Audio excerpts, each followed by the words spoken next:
नमस्ते बच्चों, कैसे हैं? मुझे आशा है कि आप सभी लोग कुशलमंद हैं। बच्चों, आज मैं आपको 8वीं कक्षा का 5वां पाठ है न्याय। इस पाठ के बारे में मैं आज आपको समझाने वाली हूँ। बच्चों, इस पाठ के कोई भी लेखक नहीं है, बल्कि संकलित है। संकलित का मतलब है बच्चों, कहीं से किताब का एक कहानी के रूप से दिया गया है।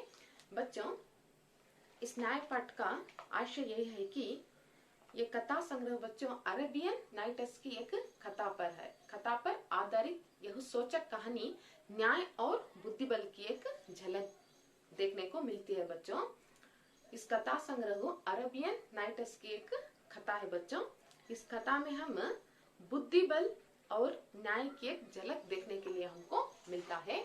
बच्चों, इस कहानी को मैं आपको बताने से पहले इस कहानी में आने वाले जो भी शब्दार्थ है और जो भी कठिन शब्द है मैं ऑलरेडी बोर्ड पर लिख चुकी हूँ। बच्चों, आइए इसे एक बार हम अच्छे से पढ़ लेंगे। इधर देखिए बच्चों, शब्दार्थ। जमाना का मतलब होता है समय।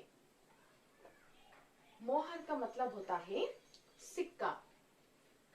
तहखाना का मतलब होता है जमीन के नीचे बना कमरा।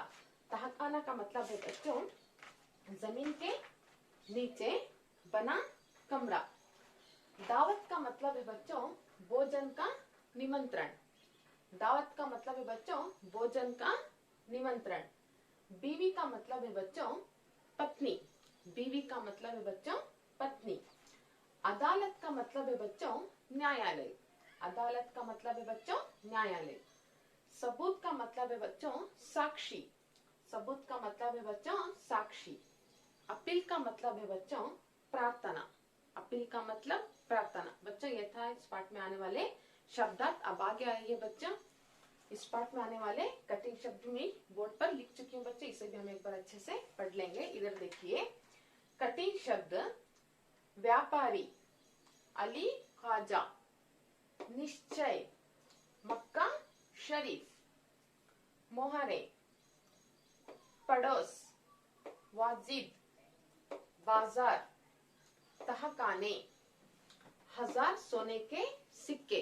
बच्चों, ये था इस पाठ में आने वाले कठिन शब्द। अब आइए बच्चों, इस पाठ के बारे में मैं आपको समझाती हूँ। बच्चों, इस पाठ को मैं आपको समझाने से पहले मैं एक बार इस पाठ को अच्छे से पढ़ लेती हूँ। अब गौर करके सुनना बच्चों। बच्चों, इधर देखिए, पाठ 5 न्याय संकलित। पुराने जमाने में एक व्यापारी रहता था। नाम था उसका अली ख्वाजा। व्यापार करते करते जब उसके पास 1000 सोने की मोहरें इकट्ठी हो गई तो उसने मक्का शरीफ की यात्रा का निश्चय किया। चूंकि वह अकेला रहता था, उसने अपनी जमा पूंजी अपने मित्र के यहाँ रखने का निश्चय किया। यात्रा के खर्च के लिए उसने 500 मोहरें अलग रख ली। फिर एक घड़े में बची हुई मोहरें डालकर तेल भर दिया। अली ख्वाजा पड़ोस में अपने मित्र वाजिद के घर गया। उसको अपनी यात्रा के बारे में बताया और कहा, यह तेल का घड़ा मैं आपके घर रख कर जाना चाहता हूँ। मक्का से लौटकर ले लूंगा। वाजिद ने अपने तहखाने की चाबी उसे देते हुए कहा कि आप अपना घड़ा तहखाने में रख आइए और जब आप लौटें तो उसी स्थान से ले लीजिए। अली ख्वाजा घड़ा रखकर यात्रा के लिए निकल गया। एक दिन वाजिद के घर दावत थी। तरह तरह के पकवान बनाते हुए तेल खत्म हो गया। रात का समय था। वाजिद की बीवी अपना सिर खुजलाने लगी। तभी उसे अली ख्वाजा के तेल के घड़े की याद आई। उसने वाजिद से कहा, आप तहखाने में रखे तेल के घड़े से थोड़ा तेल निकाल लाइए। इस समय बाजार तो बंद है। कल सुबह बाजार से नया तेल लाकर घड़े में भर दीजिए। ख्वाजा आज रात ही आकर तो तेल नहीं मांगेंगे। बीवी की बात सुनकर वाजिद तहखाने में गया। जब घड़े की सील खोलकर तेल निकालने लगा तब घड़े में से सिक्कों की आवाज आई। उसे लगा कि घड़े में तेल के नीचे कुछ है, इसलिए उसने दूसरे बर्तन में सारा तेल निकाल लिया। उसने देखा कि घड़े में तो 500 सोने की मोहरें थी। उसने उन मोहरों को अपनी तिजोरी में छिपाकर रख दिया और तेल लाकर बीवी को दे दिया। अगले दिन उसने बाजार से नया तेल लेकर घड़े में भर दिया। उसे वैसे ही सील बंद कर दिया जैसे कि ख्वाजा अली ने किया था। कुछ दिनों के बाद अली ख्वाजा मक्का की यात्रा से वापस आया। घर में अपना सामान रखकर वह सीधा वाजिद के घर गया और अपनी यात्रा की सारी बातें बताईं। फिर तेल का घड़ा लेकर वह घर आ गया। जब उसने घड़े का तेल निकालकर देखा तो उसके पैरों तले जमीन ही खिसक गई। वह सिर पकड़कर बैठ गया क्योंकि घड़े में एक भी सोने की मोहर नहीं थी। वह सोचने लगा, अब क्या किया जाए। बच्चों आइए मैं अब इस पाठ के बारे में आपको समझाती हूँ। पाठ 5 न्याय। पुराने जमाने में एक व्यापारी रहता था, नाम था उसका अली ख्वाजा। एक पुराने जमाने में एक व्यापारी रहता था बच्चों, उसका नाम था अली ख्वाजा। अली ख्वाजा उसका नाम। बच्चों जैसे कि फूल बेचने वालों को हम फूल व्यापारी कहते हैं, सब्जी बेचने वालों को हम सब्जी व्यापारी कहते हैं, वैसे ही एक पुराने जमाने में एक व्यापारी रहता है, उसका नाम अली ख्वाजा। वो व्यापार करते करते जब उसके पास 1000 सोने की मोहरें इकट्ठी हो गई। वो रोज व्यापार करता था। 1000 सोने की मोहरी। कितने बच्चों? 1000। मोहरे का मतलब है बच्चों सिक्का। मोहरे का मतलब है बच्चों सिक्का। 1000 सोने के सिक्के वो इकट्ठी हुई रोज व्यापार करके करके। बाद में देखे बच्चों, उसने मक्का शरीफ की यात्रा का निश्चय किया। क्या होता है मक्का शरीफ? मुस्लिम्स का एक पवित्र स्थान मक्का शरीफ होता है। जैसे हिंदू का काशी वगैरह वगैरह रहते हैं, लेकिन मुस्लिम का जो पवित्र स्थान है बच्चों मक्का शरीफ, वहां जाने के लिए निश्चय कर लेता है। क्योंकि वह अलग रहता था, वो एकदम अलग था। उसके साथ कोई भी बीवी बच्चे नहीं थे, सिर्फ अकेला ही था। ಹಳೆಯ ಕಾಲದಲ್ಲಿ ಒಬ್ಬ ವ್ಯಾಪಾರಿ ಇದ್ದ. ಅವನ ಹೆಸರು ಅಲಿ ಖ್ವಾಜಾ. ಒಂದಿನ ವ್ಯಾಪಾರವನ್ನ ಮಾಡಿ 1000 ಚಿನ್ನದ ನಾಣ್ಯವನ್ನ ಸಂಪಾದನೆ ಮಾಡ್ತಾನೆ. ಅದರಲ್ಲಿ ಅವನೇನ್ ಮಾಡ್ತಾನೆ, ಅವನು ಮಕ್ಕಾ ಯಾತ್ರೆಗೆ ಹೋಗ್ಬೇಕಂತ ಅಂದ್ಕೊಳ್ತಾನೆ. ಅವನು ಒಬ್ಬಂಟಿ ಇದ್ದ, ಅವ್ರ ಜೊತೆಲಿ ಯಾರು ಇರಲಿಲ್ಲ. उसने अपनी जमा पूंजी अपने मित्र के यहाँ रखने का निश्चय किया. उसने अपनी जमा हुई पूंजी का मतलब है बच्चे वही 1000 सोने के सिक्के अपने मित्र के यहाँ रखने का निश्चय कर लेता है. बाद में देखिए बच्चों, यात्रा के खर्च के लिए उसने 500 मोहरे अलग रखी थी. यात्रा के खर्च के लिए, मक्का यात्रा के लिए 500 सिक्के अलग रखी थी. 500 सिक्के कहाँ जाने के लिए बच्चों? मक्का यात्रा के लिए 500 सिक्के अलग रखी थी. उसके बाद में देखिए बच्चों, फिर एक घड़े में बची हुई मोहरें डालकर तेल भर दिया. जो बची हुई मतलब कितने बच्चे बची हुई? 1000 में 500 रुपए मक्का यात्रा के लिए. अभी बाकी जो 500 रुपए बच्चों, 500 सोने के सिक्के घड़े में रखता है. घड़े का मतलब है बच्चों, देखिए इसे को कहते हैं घड़ा. इसके अंदर 500 सोने के सिक्के डाल देता है. उसके बाद में तेल भर देता है और उसको सील मुछता है. इसका मतलब है बच्चों मूछ है. यह होता है बच्चों तेल का घड़ा. इसी को कहते हैं बच्चों घड़ा. अब आगे देखिए बच्चों, अली ख्वाजा पड़ोस में अपने मित्र वाजिद के घर गया. पड़ोस में रहने वाले अपना मित्र कौन है बच्चों? वाजिद के घर जाता है और उसको कहता है कि अपनी यात्रा के बारे में बताया. अपनी यात्रा के बारे में पूरी बातें करता है. किसी को? अपना मित्र वाजिद को. यह तेल का घड़ा मैं आपके घर रखकर जाना चाहता हूँ. मैं हज यात्रा के लिए, मतलब मैं मक्का यात्रा के लिए मैं जा रहा हूँ, इसलिए ये जो तेल का घड़ा है आपके घर में रखकर मैं जाना चाहता हूँ. ನಾನು ಮಕ್ಕಾ ಯಾತ್ರೆಗೆ ಹೋಗ್ತಾ ಇದ್ದೀನಿ, ಅದಕ್ಕೋಸ್ಕರ ನಾನು ಈ ಎಣ್ಣೆ ಇರುವಂತಹ ಕೂಡ ನಾನು ನಿಮ್ಮ ಮನೆಯಲ್ಲಿ ಇಟ್ಟು ಹೋಗ್ತಾ ಇದ್ದೀನಿ ಅಂತ ಹೇಳ್ತಾನೆ.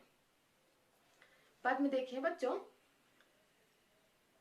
रखकर जाना चाहता हूँ, मक्का से लौटकर ले लूंगा. फिर मक्का से वापस लौटकर मैं ये तेल का घड़ा में लेकर जाऊंगा.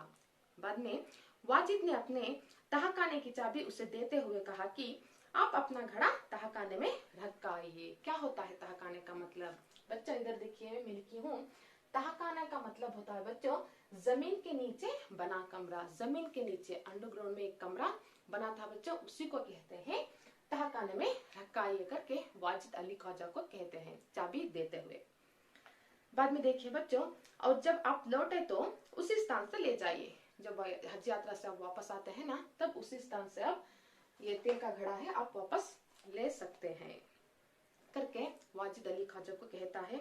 अब आगे देखिए बच्चों, अली ख्वाजा घड़ा रखकर यात्रा के लिए निकल गया। अली ख्वाजा तहखाने में वो घड़ा रखकर यात्रा के लिए चले जाता है। ಅಲಿ ಖಾಜಾ ಏನ್ ಮಾಡ್ತಾನೆ, ತಹಖಾನೆಯಲ್ಲಿ ಆ ಎಣ್ಣೆ ಕೊಡನ ಇಡ್ತಾನೆ, ಇಟ್ಟು ತನ್ನ ಹಜ್ ಯಾತ್ರೆಗೋಸ್ಕರ ಅವನು ಹೋಗ್ತಾನೆ। बाद में देखिए बच्चों, एक दिन वाजिद के घर दावत थी। दावत का मतलब है बच्चों भोजन का निमंत्रण। उस दिन सभी लोगों को क्या करते हैं, खाना खिलाते हैं। एक फंक्शन जैसा होता है, एक पार्टी जैसा होता है, उसी को कहते हैं बच्चों दावत। तरह तरह के पकवान बनाते हैं, तरह तरह के विविध ರೀತಿಯ ಅಡಿಗೆನ ಮಾಡಲಾಗುತ್ತೆ ಆ ದಿನ। पर उसी समय तेल खत्म हो गया था वाजिद के घर में। ಅದೇ ಸಮಯದಲ್ಲಿ ವಾಜಿದಿನ ಮನೆಯಲ್ಲಿ ಏನ್ ಮುಗ್ದೋಗುತ್ತೆ, ಎಣ್ಣೆ ಮುಗ್ದೋಗುತ್ತೆ। वाजिद की बीवी अपना सिर खुजलाने लगी। वाजिद की बीवी सिर खुजलाने मतलब परेशान हो जाती है, क्यों, तेल खत्म हो गया करके। बाद में देखिए बच्चों, तभी उससे अली ख्वाजा के तेल के घड़े की याद आई। उसी टाइम को जो तेल का घड़ा अली ख्वाजा ने तेल का घड़ा रख के गया था ना बच्चों, वो याद आती। किसी को, किसको याद आती है, जो वाजिद की बीवी को याद आता है। बाद में देखिए बच्चों, आप तहखाने में उसने वाजिद से कहा, वाजिद उसके तन गंडनिಗೆ ಹೇಳ್ತಾನೆ, आप तहखाने में रखे तेल के घड़े से थोड़ा तेल निकाल लाइए। जो अली ख्वाजा ने रखो गया था ना बच्चों, वो तेल का घड़ा, वहीं से थोड़ा तेल लाइए करके वाजिद की बीवी अपने पति से कहती है। इस समय बाजार तो बंद है, आದ್ರೆ ಈಗ ಮಾರ್ಕೆಟ್ ಬಂದ್ ಆಗಿದೆ, ತುಂಬಾ ರಾತ್ರಿನೂ ಆಗ್ಬಿಟ್ಟಿದೆ। कल सुबह बाजार से नया तेल लाकर घड़े में भर दीजिए। ಮತ್ತೆ ಬೆಳಿಗ್ಗೆ ಆದ ತಕ್ಷಣ ಅದರಲ್ಲಿ ಮುಗಿದು ಹೋಗಿರುವಂತ ಎಣ್ಣೆನ ಮತ್ತೆ ಅದರಲ್ಲಿ ತುಂಬಿಸ್ಬಿಡಿ ಅಂತ ವಾಜಿದಿನ ಹೆಂಡತಿ ತನ್ನ ಗಂಡನಿಗೆ ಹೇಳ್ತಾಳೆ। ख्वाजा आज रात ही आकर तो तेल नहीं मांगेगी। ಇವತ್ತೇನು ರಾತ್ರಿಯನ್ನು ಬರಲ್ಲ, ಇವತ್ತು ರಾತ್ರಿಯನ್ನು अली ख्वाजा ने बंदु आ एಣ್ಣೆ ಕೊಡ ಏನೇನೋ ಕೇಳಲ್ಲ। बाद में देखिए बच्चों, बीवी की बात सुनकर वाजिद तहखाने में गया। ಹೆಂಡತಿಯ ಮಾತನ್ನ ಕೇಳಿ वाजिद तहखाने के रूम में ಹೋಗ್ತಾನೆ। जब घड़े की सील खोलकर तेल निकालने जागा, तब घड़े की जो मुचन है बच्चों वो खोलता है। बाद में तेल निकालने के लिए वो शुरू करता है। अब देखिए बच्चों, तब घड़े में से सिक्कों की आवाज आई। तब घड़े में से किसकी आवाज आई बच्चों, सिक्कों की आवाज आई। उसे लगा कि घड़े में तेल के नीचे कुछ है। उसे लगता है तेल के नीचे कुछ है, कुछ आवाज आ रही है, ಏನೋ ಒಂದು ಶಬ್ದ ಬರ್ತಿದೆಯಲ್ಲ ಅಂತ ಅನ್ಕೊಳ್ತಾನೆ ಯಾರು, वाजिद। बाद में देखिए बच्चों, इसलिए उसने दूसरे बर्तन से सारा तेल निकाल लिया। इसलिए ಅದಕ್ಕೋಸ್ಕರ ಏನ್ ಮಾಡ್ತಾನೆ, ಬೇರೆ ಪಾತ್ರೆಯಲ್ಲಿ ಈ ಕೊಡದಲ್ಲಿರುವಂತ ಎಣ್ಣೆಯನ್ನ ಆ ಪಾತ್ರೆಗೆ ಸುರಿತಾನೆ। दूसरे एक बर्तन में पूरा उस दूसरे बर्तन में क्या करता है बच्चों, पूरा तेल उस बर्तन में झुकाता है। उसके बाद में देखिए बच्चों, उसने देखा कि घड़े में तो 500 सोने की मोहरें थी। उसमें देखता है 500 सोने के सिक्के मिलते हैं। उसके बाद में उसने उन मोहरों को अपनी तिजोरी में छिपाकर रख दिया। उस मोहरों 500 रुपए सोने सिक्के को क्या करता है बच्चों, अपने तिजोरी, लोहे से बना हुआ एक अलमार, एक कपाट जैसा रहता ना बच्चों, उसमें छिपाकर रख दिया और तेल लाकर बीवी को दे दिया। बाद में क्या करता है बच्चों, तेल लाकर बीवी को देता है। अगले दिन उसने बाजार से नया तेल लेकर घड़े में भर दिया। अगले दिन, दूसरे दिन एक नया बाजार को जाकर एक नया तेल लाके जो खाली हुआ था ना बच्चों आधा, उसमें फिर से पूरा तेल डालकर भरकर रख देता है। ठीक उसी तरह की सील बंद कर दिया कि जैसे कि ख्वाजा अली ने किया था। जैसे कि अली ख्वाजा ढका था ना बच्चों मुझकर, उसी तरह वाजिद ने भी उसी तरह सील बनकर ढका था। उसके बाद में देखिए बच्चों, कुछ दिनों के बाद अली ख्वाजा मक्का की यात्रा से वापस आया। कुछ दिनों बाद, ಸ್ವಲ್ಪ ದಿನಗಳ ನಂತರ अली ख्वाजा तन मक्का यात्रेಯಿಂದ वापस ಬರ್ತಾನೆ। घर में अपना सामान रखकर वह सीधा वाजिद के घर गया। ಮನೆಯಲ್ಲಿ ತಾನು ತಂದಿರುವಂತ ಮಕ್ಕಾ ಯಾತ್ರೆಯಿಂದ ತಂದಿರುವಂತ ಸಾಮಾನನ್ನ ಮನೆಯಲ್ಲಿ ಇಟ್ಟು ಸೀದಾ ಇಲ್ಲಿಗೆ ಬರ್ತಾನೆ, ವಾಜಿದಿನ ಮನೆಗೆ ಬರ್ತಾನೆ। ಯಾತ್ರಾ की सारी बातें बताई। ಯಾತ್ರದಲ್ಲಿ ನಡೆಯುವಂತ ಎಲ್ಲಾ ಮಾತುಗಳನ್ನ ತನ್ನ ಫ್ರೆಂಡ್ಸ್ ಆಗಿರುವಂತ ಮಿತ್ರನಾಗಿರುವಂತ ವಾಜಿದಿಗೆ ಹೇಳ್ತಾನೆ। फिर तेल का घड़ा लेकर वह घर आ गया। बाद में वो तेल का घड़ा लेकर बच्चे, वो तेल का घड़ा था ना लेकर घर को आता है, वापस ना तोड़ बरताने। जब उसने घड़े का तेल निकाल कर देखा तो उसके पैरों तले जमीनें खिस गई। ಆಮೇಲೆ ಏನ್ ಮಾಡ್ತಾನವನು, ತನ್ನ ಎಣ್ಣೆ ಕೊಡವನ್ನ ತನ್ನ ಮನೆಗೆ ತಂದು ನೋಡ್ತಾನೆ. ಅದನ್ನ ನೋಡಿದ ತಕ್ಷಣ ಅವನು ತುಂಬಾನೇ ಚಿಂತೆ ಮಾಡಕ್ ಶುರು ಮಾಡ್ತಾನೆ. मतलब बच्चों उसके पैरों तले जमीनें खिसक गई, मतलब बहुत परेशान हो जाता है। वह सिर पकड़कर बैठ जाता, वो ऐसा सिर पकड़कर बैठ जाता है। क्यों?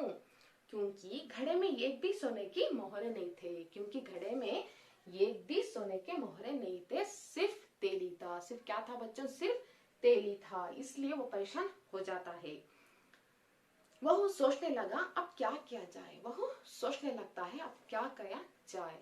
बच्चे अगले क्या होता है मैं अगले भाग में बताऊंगी बच्चों। मैं यहीं पर इस भाग को समाप्त करती हूँ। बच्चों मैं जो भी बोर्ड पर शब्दार्थ और कठिन शब्द लिखी हूँ बच्चों, एक बार घर में लिखकर अच्छे से प्रैक्टिस कर लीजिए। मैं यहीं पर समाप्त करती हूँ। फिर अगले भाग में मैं आपसे मिलती हूँ, तब तक के लिए धन्यवाद।